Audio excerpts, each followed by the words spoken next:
is the Amidon Planet Podcast, episode 13, Developing Doers of Mathematics. I am your host, Joel Amidon, and I hope this recording finds you well.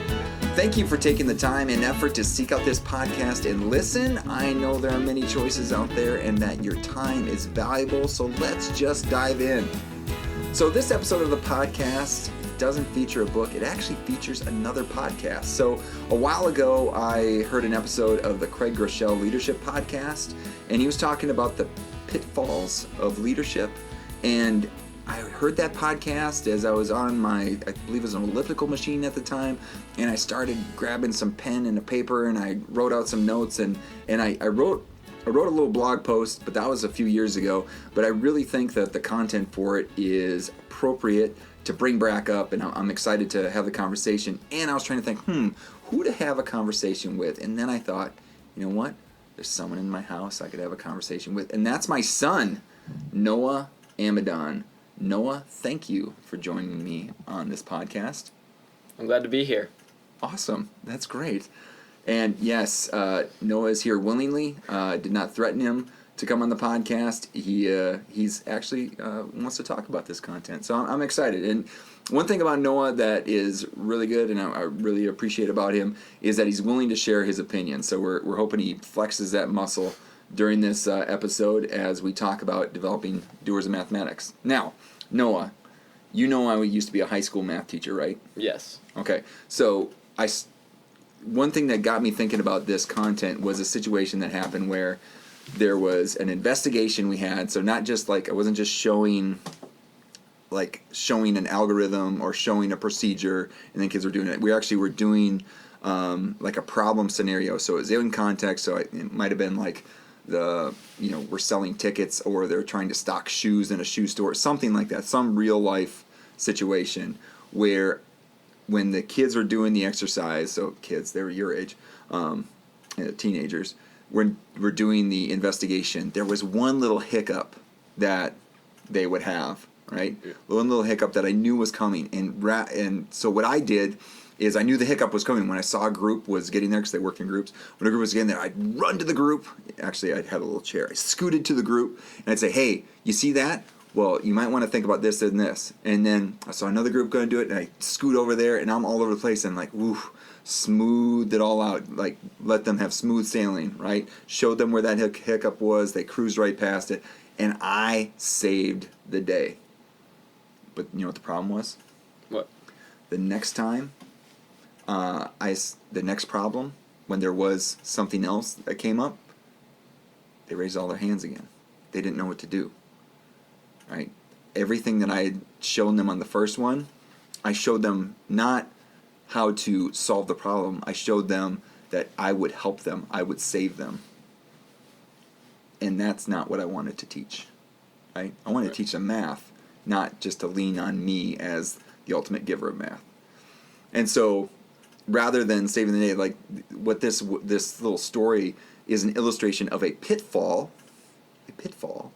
of leadership, okay? So in the podcast that I was listening to, by Craig Groeschel, it talked about the pitfalls of leadership, and there's 4 of them that he went through.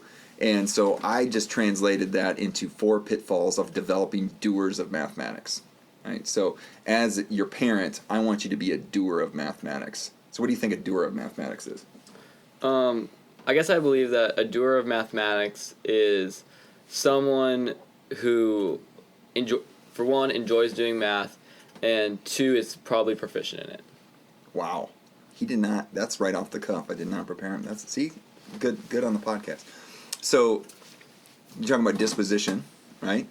Okay, so have a positive disposition towards mathematics, and then being proficient in it. And so I would say, and I'm pointing to a poster I have on the wall, having a functional relationship with mathematics. And I think there's other relationships you can have, but that's pretty good. So being a doer of mathematics would have at least those 2 things, and that's good. So in developing doers of mathematics, in thinking about how do we use leadership, and again, I'm kind of equating, and I wonder what you think about this, leadership and teaching. Okay? Can I make the argument and then see if you can poke holes in it? Sure. Okay. So leadership, as John Maxwell would say, is about influencing people, right? You're leading them, you're trying to influence them to do something, Okay? Okay. Now, teaching is about influencing them to have a relationship with some content, right? So you have teachers right now, and you come into the room, and they're trying to lead you in order to learn this stuff, right? And so trying to influence you to have that relationship with French, algebra, biology, orchestra, whatever other content you're in, acting, right? Mm-hmm. Okay, does that make sense? Yes. What do you think? Do you buy that? Yeah, I think influencing is good in the importance of teaching mathematics. But I've also found that when I've been learning a topic, I've often learned it the best when I have been able to find my own way to do it, other than just what the teacher thinks. Like, the teacher will often give us the most basic way to do something. And me and my friends have often been able to find better ways to do it and that help our learning. All right, well, I'm going to throw one right back at you then. All right, but you're doing something that they've told you to do, right? Yes. Right? So they've given you a task that you've done that then allowed you to develop your own way of doing it. Correct. I think that's influence. Yeah. Right? So they've said, hey, do this thing. And going about doing it, you've created your own methodology for getting it done. Mm-hmm. Influence. Yeah. There you go. That's teaching. All right. Huh? You appreciate your teachers a little bit more? Yeah. Awesome. Very good. See, we're winning. We're winning all the time here. So we want to facilitate basically a productive relationship between students and mathematics. So in order to create doers of mathematics, that's what we want to do. Facilitate that productive relationship. And so when you talk about positive disposition, being proficient in the language, or proficient in mathematics, that's pretty good. So Craig Groeschel talks about these 4 pitfalls, and so I'm going to go through those pitfalls and talk about how he talks about it with leadership. I'm going to talk about it with mathematics. Noah is a student, active student right now, so he's going to see what maybe he hasn't thought about these different pitfalls and maybe how he's seen them, or maybe how they've been, covered up, or not, or how he hasn't seen them. I don't know if you can't see them. Can you not see well, we can't see holes all around us because there's no holes. I don't know what we would say. They're filled in holes. You can't really see. Okay, whatever. We're going to see what we come up with here when we go through this conversation. So, just like with any of the podcasts, we're going to go through the categories. We have the high five. We're going to do the now you know. So, what do you do with 2020 hindsight? So, high five, again, is all about the learning. So, I've got 4 learnings here. Maybe there's one more that Noah can add in. So, we have the now you know. That's with 2020 hindsight. You make the call. That's where we have a scenario. Noah might supply us with a scenario. We're going to see if that happens. And then we're going to sum up for a 7-year-old or for your little brother, Jackson. Okay. And see if... I don't know if he listens to this. I don't think he listens to this. Do you think he listens? I doubt it. I doubt it too. So, but you know what? We'll keep it there just in case he ever gets interested. So, the first pitfall is controlling, Noah. I know at times I can be a controlling father, especially when I talk about loading the dishwasher, but we're talking about creating compliant doers of mathematics, okay? Mm-hmm. So this pitfall is where students are not given freedom to consider their own methods for solving a math problem, okay? So I think you've recently done systems of equations, right?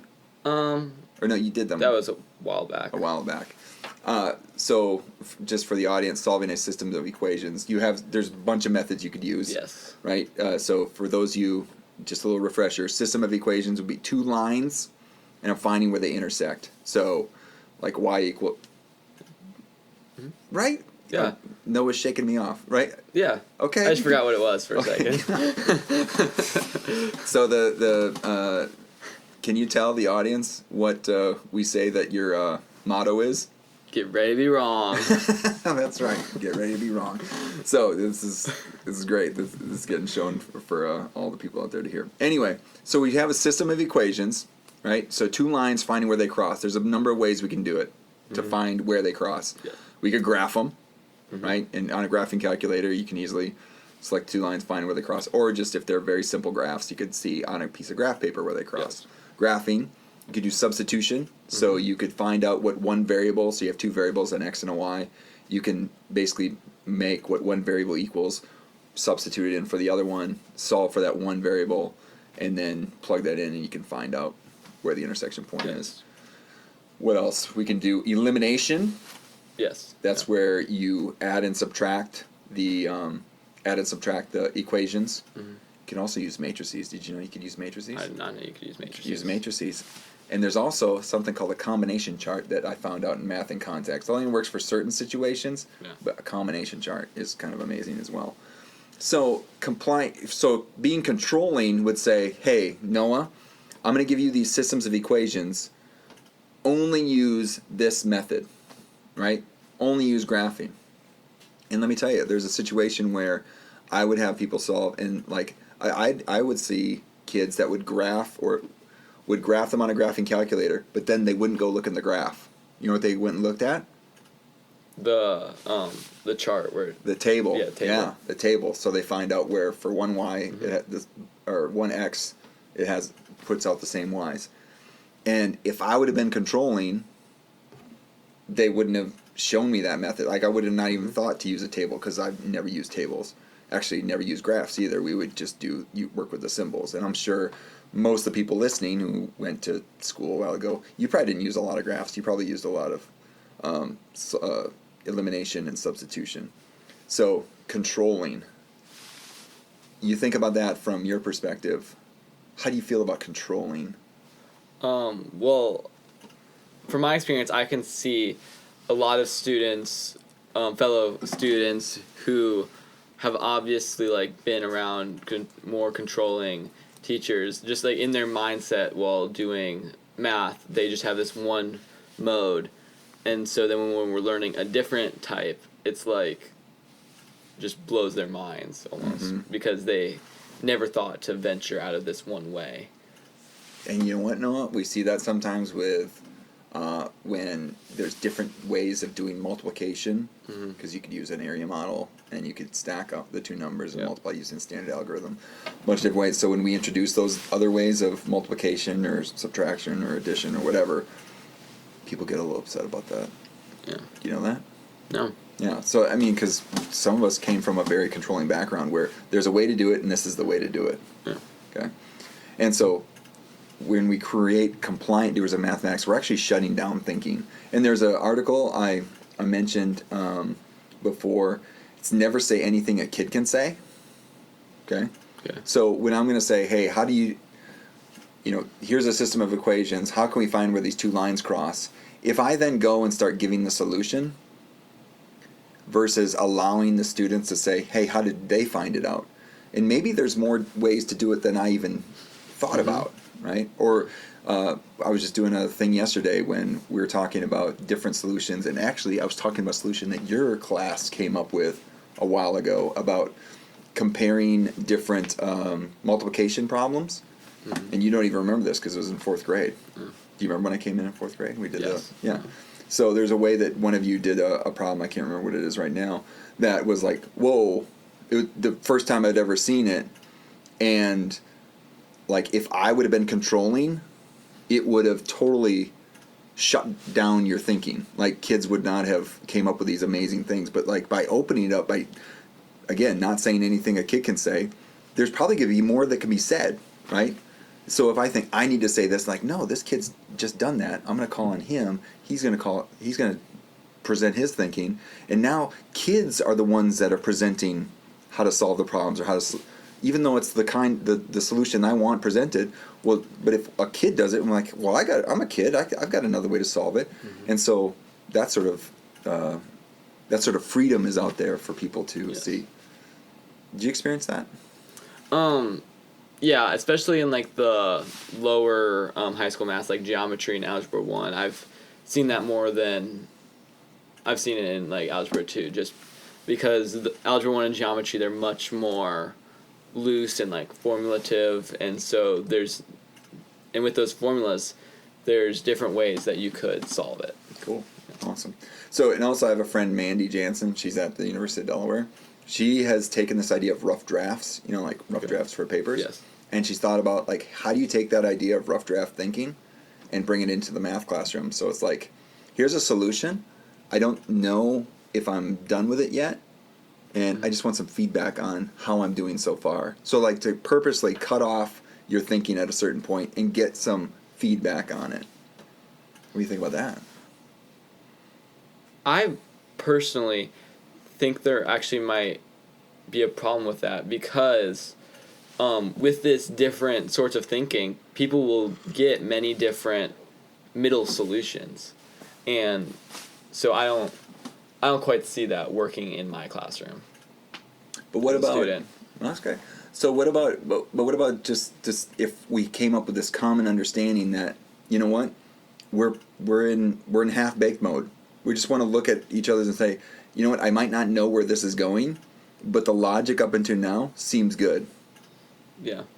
Yeah, you definitely have to look at how they got there. Yeah. But yeah. Because then it takes away from, you're focusing on process rather than on, oh, did you have the end, yes. Right?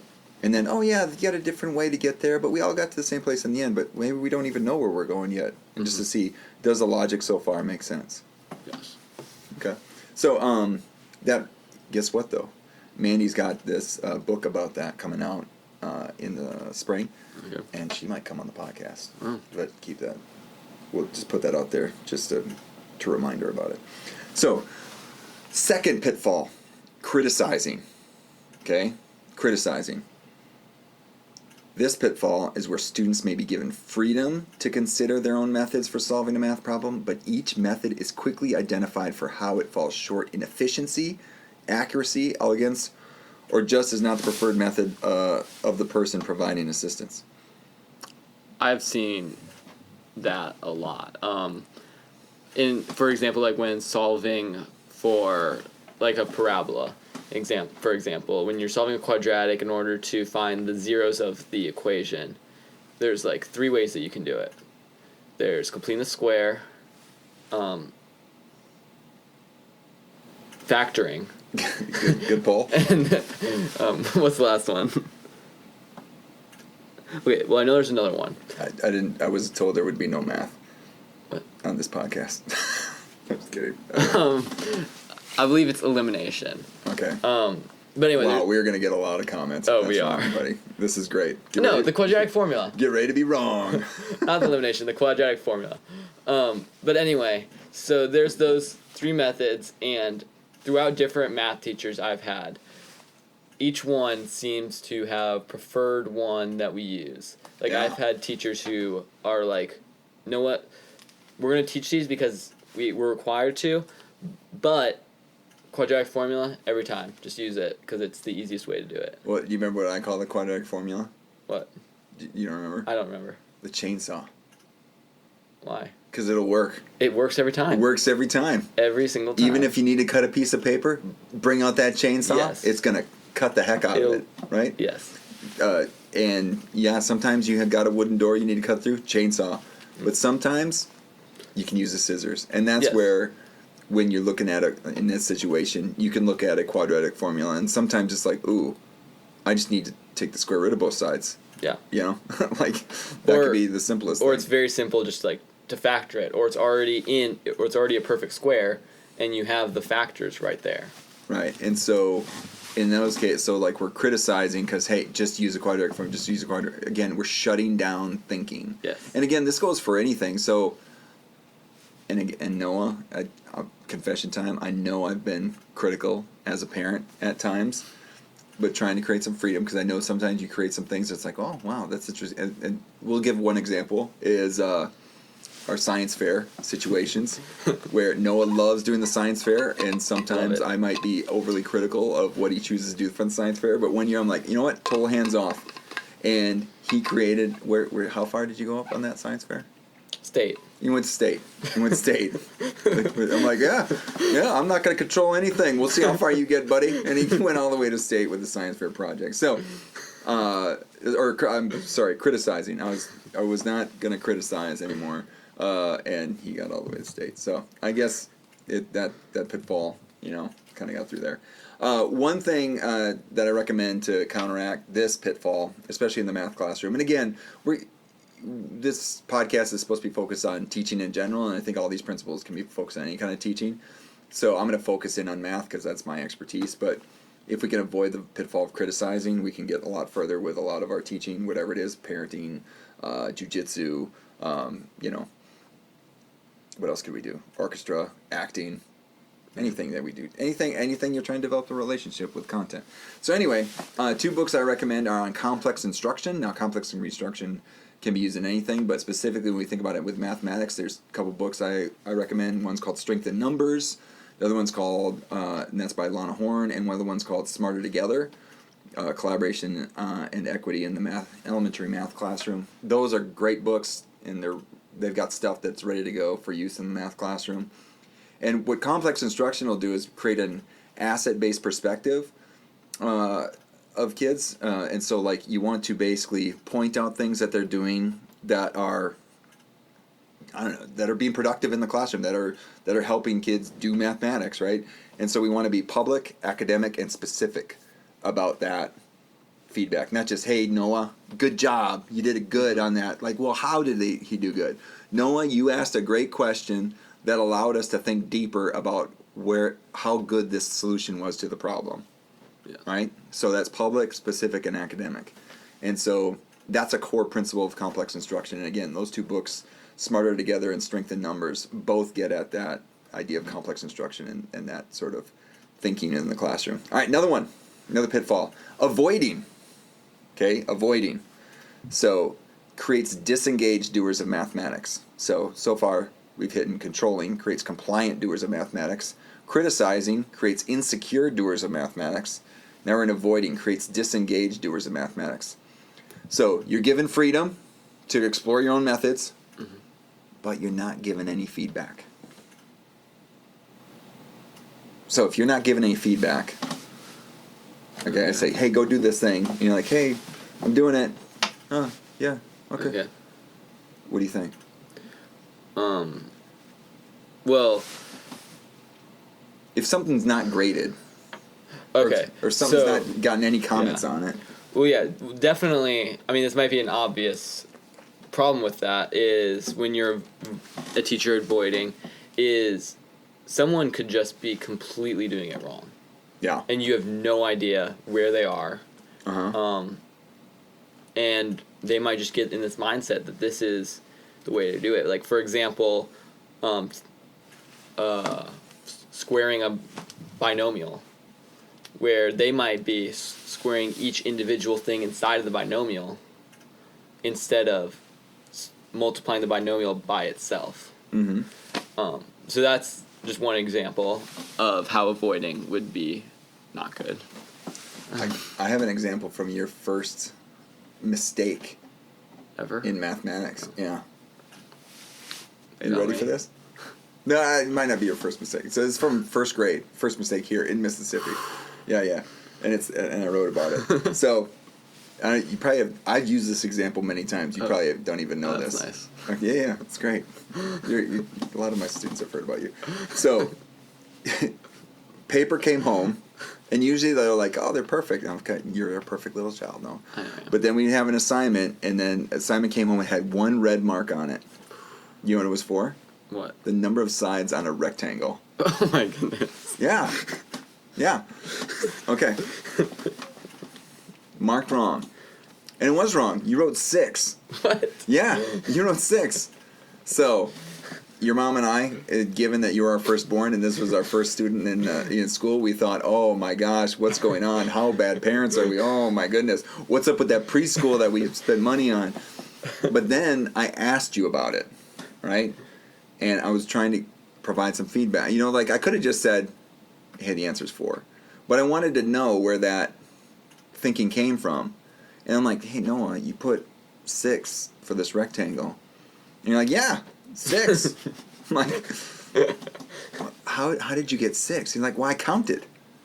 What do you mean you counted? Like, yeah, there were tiles on the table. One of them was a rectangle. I picked it up, and I counted. What do you think you counted? I counted all of the sides to the 3D figure. Not the sides, the... Faces. Faces. Yep, you counted the faces. Well, get ready to be wrong, buddy. All right. The faces rather than the sides. So you took a 3-dimensional shape and counted that in rather than the number of 2-dimensional shapes. So, I mean, this could have, went way further and we avoided it and like, okay, well, we'll just figure it out. But really, we looking at there's some correctness there, and by providing the feedback, we kind of we don't avoiding it, right? Yes. We engage and seeing, like, wade into it. And also going back to the principle from before, I'm going to wade into it with, you know what? You are my son, and I know that you know how many sides on a rectangle. Like, by using that perspective and wading into it and trying to figure out, well, why did he put this? Because there's something correct there. I'm just trying to figure out where it is. Or he thinks a rectangle is a hexagon and we got big problems, right? But no, going in from the perspective, like, you did it something right here, and I just got to figure out where it is and how can I angle you back. Okay, there's just a difference between 2 dimensions and 3 dimensions. Yeah. And so this is not by... Now think about what happens. If I avoid and say, hey, you know, your teacher will get that figured out. I'm just going to I'll check in later and see if you've got it, right? Versus, we had a great conversation about shapes. Obviously, you don't remember it, but I do. but we're able to have an engaging, and you know that I'm invested in your math learning. You know I'm invested in, and I'm trying to see what's right in your mistake. And it was right. It was right. It just was a difference in terminology, or even like what shape you're actually talking about.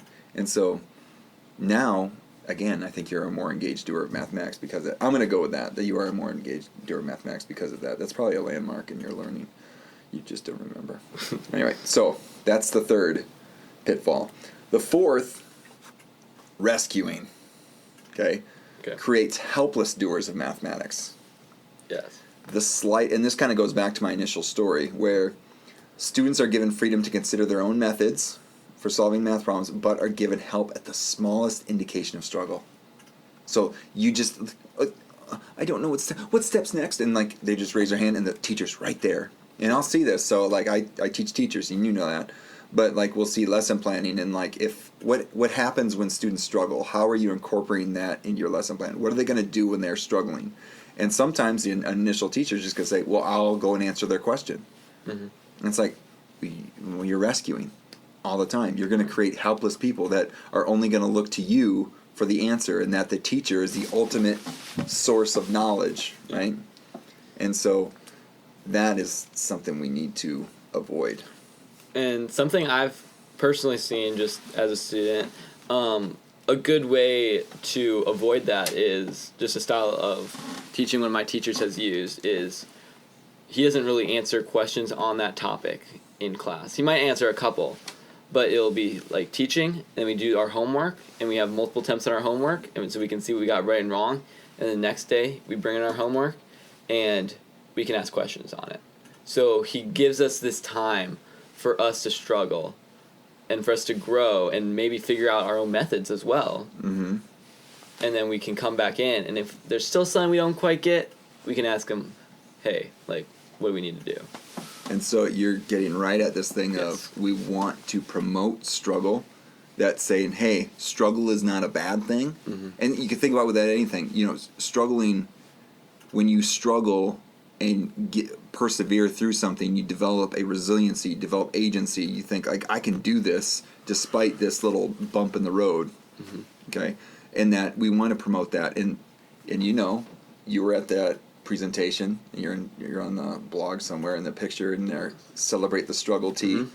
And so you saw that we're going to celebrate the struggle, that we want to promote that we want to foster kids that do have this idea of what they're calling productive struggle, where you're getting somewhere, you know that it's not just struggle, you know, it's going to be struggling forever, but that, you know what, I'm going to figure this out, I'm going to get to it. I think you do a pretty good job of that. Yeah. I mean, do you have an example of when you've struggled and persevered? Well, just recently. So the way our homework is set up is we get to go in. It's like an online browser where we go in, can solve all the problems, then at the end we get a score, and then we can view it and then retake it as many times as we want. And so like a couple weeks ago, I did it all, was feeling really good. I got a 50 at the end. And Whoa. So, yeah, I was really confused. And so I looked back, and then I realized we were solving polynomials. And I realized on half those questions, I had written like a positive or negative sign wrong. Wow. And that threw me all off. And so a lot of people would probably, like, if you're used to being rescued, they'd be like, whoa, I got a 50. I need to just, like, I just need to shut ask down. them. Yeah, shut down, ask some questions later. But when you're able to persevere, look at it, and be like, oh, I just did this one mistake, and I know what's right and how to fix it. Mm-hmm. So, yeah. Yeah, and this isn't to say that you can't ever provide assistance. Yeah.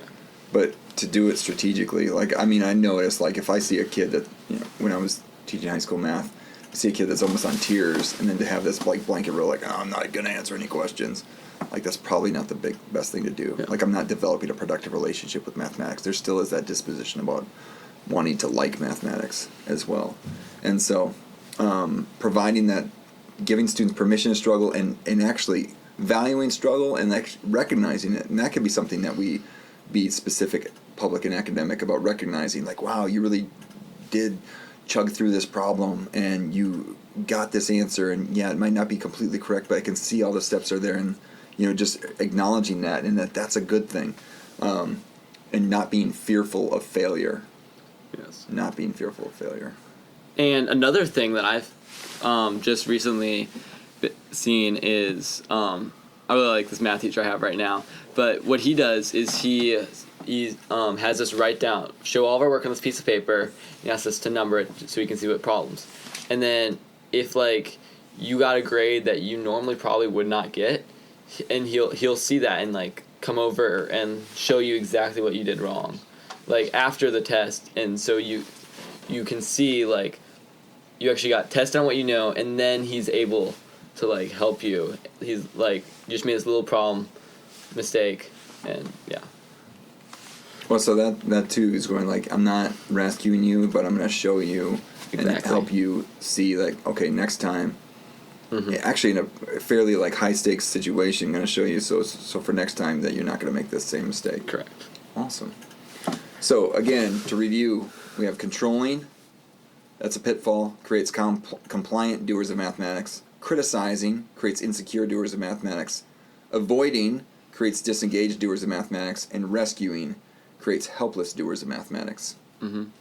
All right, so that's the high five, except there's only 4. You have anything else that's a pitfall in creating doers of mathematics? Just this is totally on the spot, so sorry. Maybe just making it too complicated. Okay. Just making making lessons that are too complicated where they'll just lose people. Complicating? So, yes. Given that these are all ing things. Complicating. What would complicating do? Well, creating mystified doers of mathematics? I guess, yeah. That's not bad, because you know what? Some people think that math is like a gene, right? Mm-hmm. That's genetic. And that maybe some people that are listening to this, they think the only reason that you know how to do math well is because you're my son. You don't tell me anything. So, but, seeing how, like, that we can all be learners of mathematics, and that it's not this complicated thing. And I don't know if you know this, like, my dad told me that he was really good at math till calculus. Did I ever tell you that? No. So he said he was really good at math till calculus, and then calculus hit, and it just all fell apart. So guess what I did? What? I was scared to death of calculus. So I was pretty good at math, and then, like, once calculus hit, I'm like, well, that was a nice run. It's gonna be all over now. And actually, it worked out. It worked out okay. Okay. I took more math. Okay, so there we go. Good. That's a high five. Mm-hmm. Complicating creates whatever. Mystified. Well, mystified, and also too, we've got a paper coming out on this, Noah, where it's about the paradox of math, where people will always don't want to say they're not readers, but they'll say they're not math people. Yes. Right?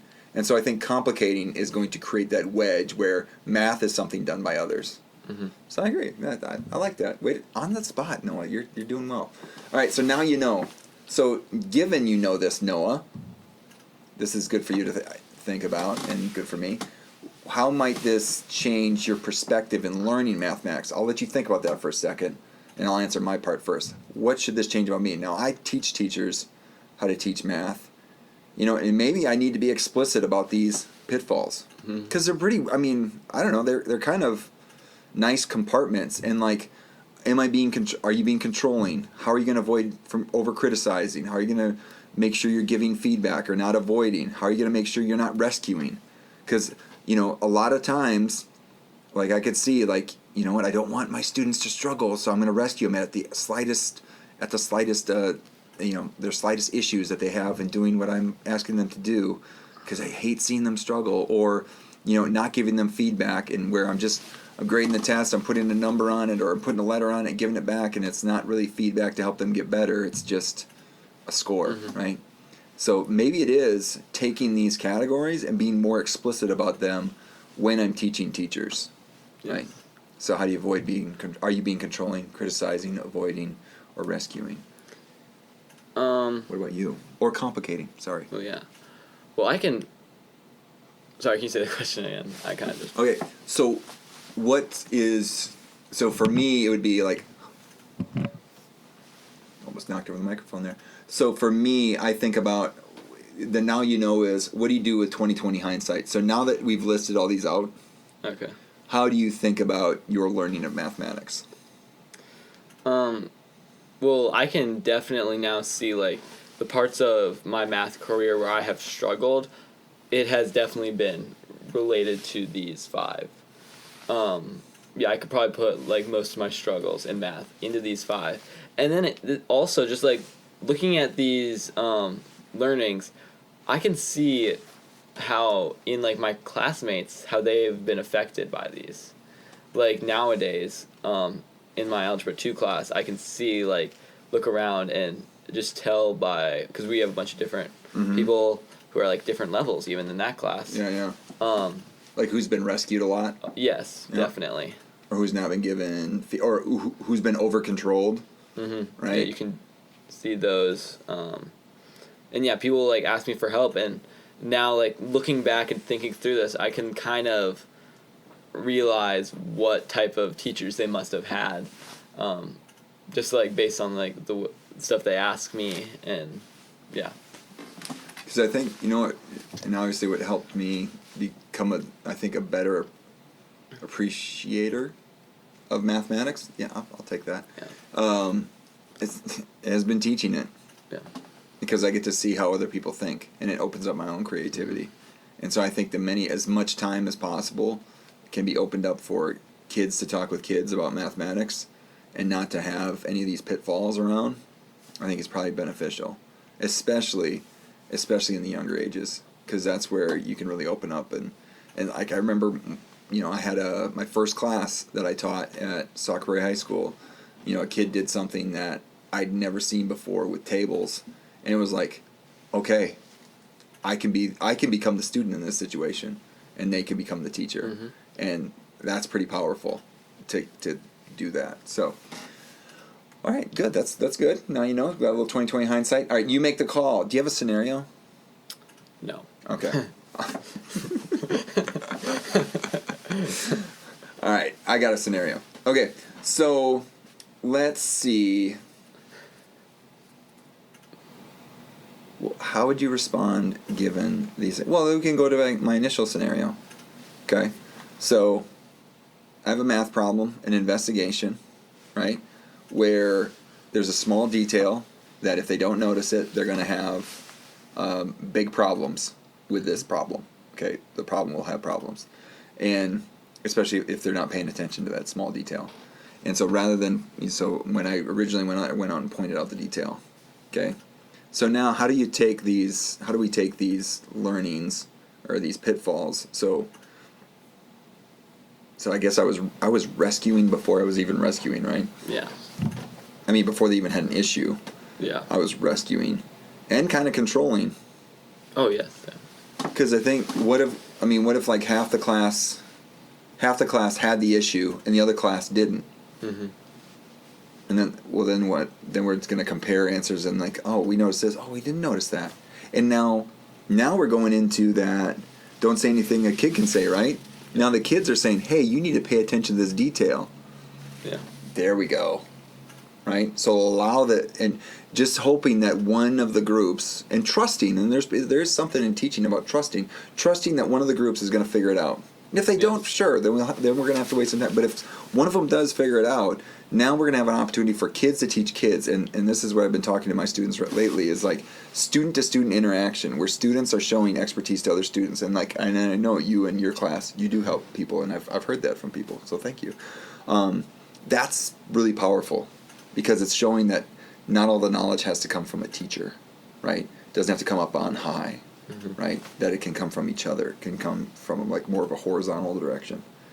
So, yeah, I would do that, and then it allows their expertise to be seen. Then we're also allowing them to, they're giving each other feedback, so we're not avoiding, right? Mm-hmm. Yeah, that's good. And they're given permission to struggle. You're going to struggle a little bit. Pay attention. And you don't even know this, but do you know what one of the standards for, do you know the standards for mathematical practice? Do you know what they are? No. One of them is about precision. Shoot, I'm forgetting the exact wording, but it's attending to precision, or being precise, basically. And so looking at the wordings of something, I would want to pay attention to that detail. Guess who else does? Your English teacher. Your English teacher wants you to pay attention to details, right? Especially in reading. Mm-hmm. And that's what that was, too. So we're cross-cutting in different standards, buddy. So not only would you be hidden in math class because it affects the math problem, but you're also hidden in English language arts and reading comprehension. Look at that. Look at that. We're really getting in here. All right, so that was you make the call. We're responding to a scenario. All right, sum up for a 7-year-old. So we have my son, your brother, mm-hmm. Jack. He's 7. So what would we say to him about this content? Well, I would just make sure to know, like, that there's these different issues that can happen in a classroom that can severely throw off a student. In their growing of their... He's 7. Career. Oh. Oof. You just said a paragraph. No, you want me to try? Yes. And then you can tell me if it's wrong? Okay.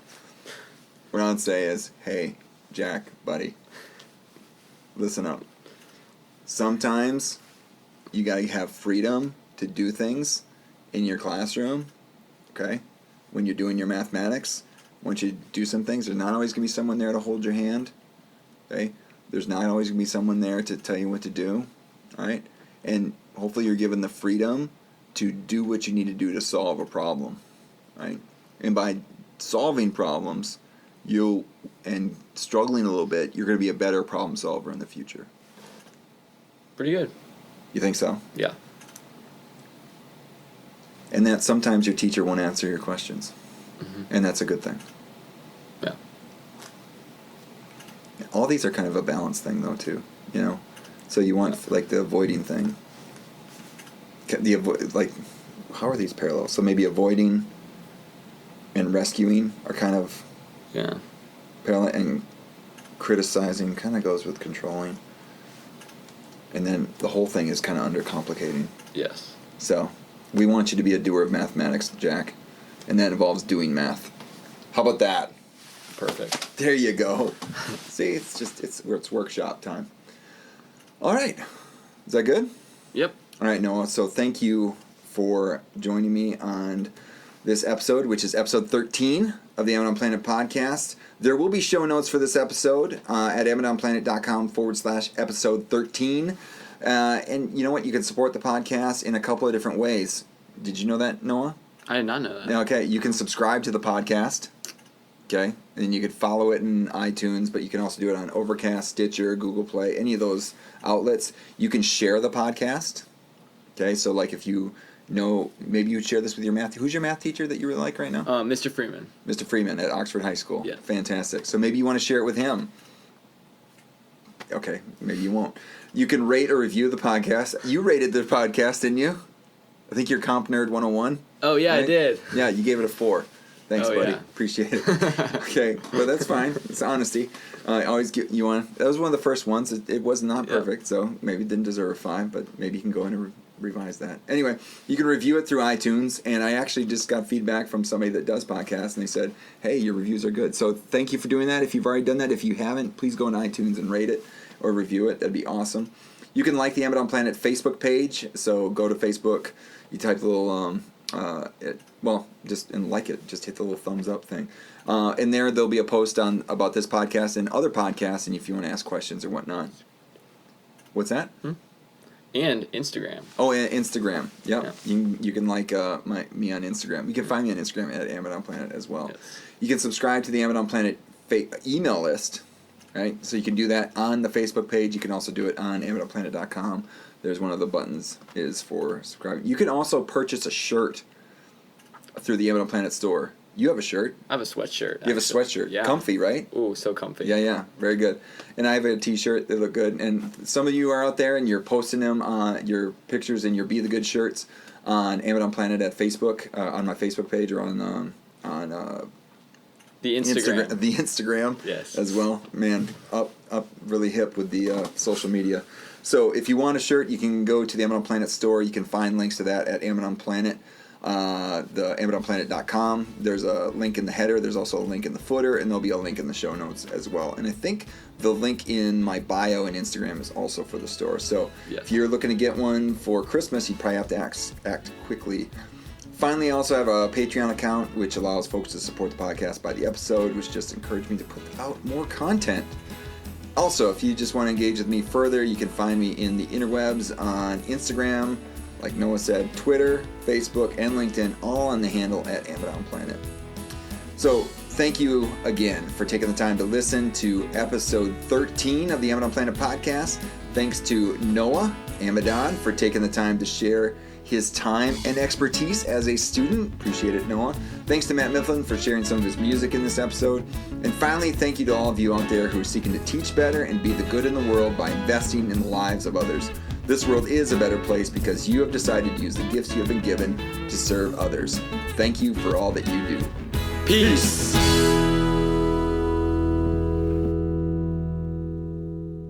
Say anything about yourself? I don't like to talk about myself. Okay. All right. Very good.